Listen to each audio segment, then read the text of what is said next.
Hello everyone, my name is Heman. Today we are going to start a new topic that is fundamental rights.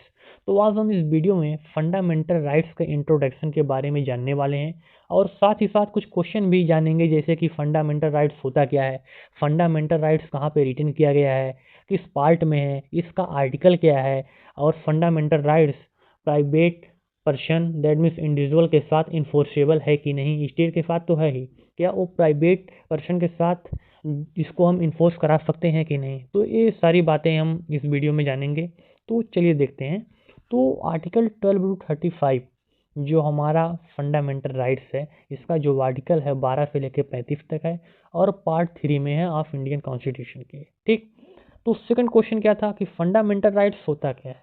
तो fundamental rights are the rights granted by the constitution as a full protection to citizen of the country is called fundamental rights. That means मौलिक अधिकार संविधान के द्वारा देश के नागरिकों को विशेष सुरक्षा के रूप में दिया गया अधिकार है। Second, government are bound to ensure that fundamental rights are not denied to its citizen. That means सरकारें यह सुनिश्चित करने के लिए बाध्य हैं कि उनके नागरिकों को मौलिक अधिकार से वंचित न किया जाए। जैसे मैं आपको एग्जांपल देता हूँ, आर्टिकल 19 में एक राइट्स है, right to move freely throughout the territory of the country. That means आपके पास अधिकार है, आप पूरे कंट्री में कहीं भी आ सकते हैं, जा सकते हैं, इधर उधर कहीं भी। तो सपोज करो गवर्नमेंट एक ऐसा पॉलिसी ला दी, ऐसा एक्ट बना दी, ऐसा लॉ पास कर दी कि आपको जहाँ के निवासी वहीं रहना है और आप कहीं आ जा नहीं सकते हैं।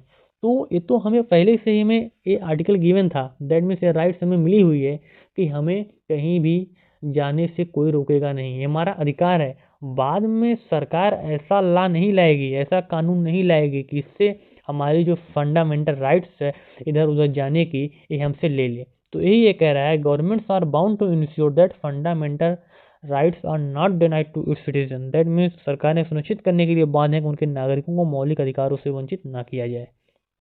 और इसमें यह भी बात किया गया है कि fundamental rights primarily protect individual from any arbitrary state action that is general rule. That means कि जो हमारी फंडामेंटल राइट्स है जो प्रोटेक्ट करती है सिटीजन को, किसी भी पर्सन इंडिविजुअल को, from any arbitrary state action. Arbitrary means one sided, एक तरफा कोई भी फैसला स्टेट अगर ले रही है तो आपको इसे प्रोटेक्ट करती है। अभी स्टेट मीन्स क्या होता है, स्टेट मीन्स होता है गवर्नमेंट। अभी तक आपको स्टेट मीन्स गवर्नमेंट समझना है और आगे हम आर्टिकल 12 की जब बात करेंगे तो डिफिनीशन ऑफ स्टेट, तब मैं उसमें बात करूंगा स्टेट के अंदर कौन कौन से आते हैं, बहुत बड़ा आर्टिकल है। पर अभी तक आपको स्टेट मीन्स गवर्नमेंट समझना है।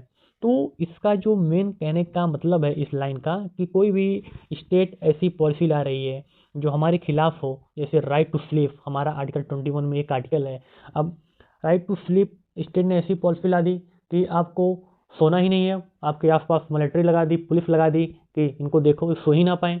तो क्या है, violation of our rights, infringement of our rights है। तो ये स्टेट जो होती है हमारी बहुत पावरफुल होती है, दैट मीन्स एक नॉर्मल पर्सन से। तो सबसे पहले जो फंडामेंटल राइट्स का जो प्रोटेक्शन आपको देती है वो स्टेट के आर्बिट्री एक्शन से, एक तरफा फैसले से देती है। But some right enforceable against individual, but और कुछ अधिकार आपको प्राइवेट इंडिविजुअल से भी मिलते हैं। मान लो कोई यही पर्सन है, अगर आपको सोने नहीं दे रहा है तो तब भी आपका वायलेशन ऑफ राइट्स है, राइट टू स्लीप का वायलेशन आर्टिकल 21 के अंदर। तो वो आपको स्टेट से तो बचाएगी ही किसी भी आर्बिट्री एक्शन से, क्योंकि वो ज़्यादा पावरफुल है, इस पर मेन फोकस किया गया, दैट इज जनरल रूल जो कहता है।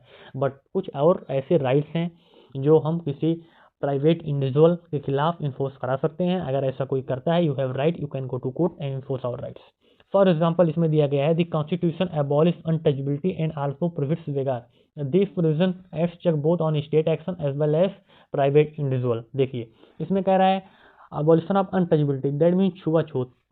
कोई मान लीजिए S T S C category का पर्सन है, आप उससे कह रहे हैं कि आप हमारे साथ बैठ नहीं सकते हो, आप हमसे हाथ नहीं मिला सकते हो, आप हमारे थाली में खा नहीं सकते हो। तो वो उस पर्सन का जिसके साथ आप ये बर्ताव कर रहे हो उसका वायलेशन ऑफ राइट्स है, जो कॉन्स्टिट्यूशन हमें प्रोहिबिट्स करता है, टचबिलिटी आप नहीं कर सकते हैं।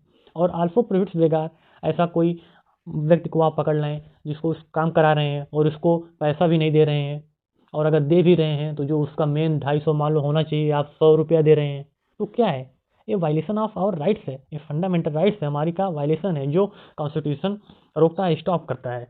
इसमें एक केस था Kaushal Kishore versus state of Uttar Pradesh, 2023 का जजमेंट था। इसमें क्वेश्चन ये उठा था कि आर्टिकल 19 और 21 क्या प्राइवेट इंडिविजुअल से इसे इन्फोर्स किया जा सकता है कि नहीं। स्टेट के खिलाफ तो है पहले से ही, आपको प्रोटेक्ट करेगा स्टेट से, इसका मैंने पहले ही पढ़ लिया। लेकिन तो क्वेश्चन ये उठा कि आर्टिकल 19 और 21 क्या प्राइवेट इंडिविजुअल के खिलाफ हम इन्फोर्स करा सकते हैं कि नहीं। तो जो जजमेंट आया उसमें कहा गया जी हाँ, article 19 and 21 available against private individual.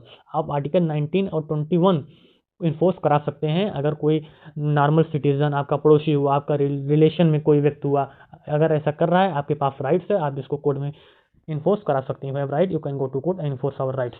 Article 226 the high court and 32 the supreme court, you can go, you have rights. तो इस फंडामेंटल राइट्स का जो मेन उद्देश्य है आपको प्रोटेक्ट करना, दैट मीन्स सिटीजन को प्रोटेक्ट करना। कोई भी अगर ऐसा करता है तो आपके पास राइट्स है, आप जा सकते हैं। तो फंडामेंटल राइट्स यहाँ पे फिनिश होती है।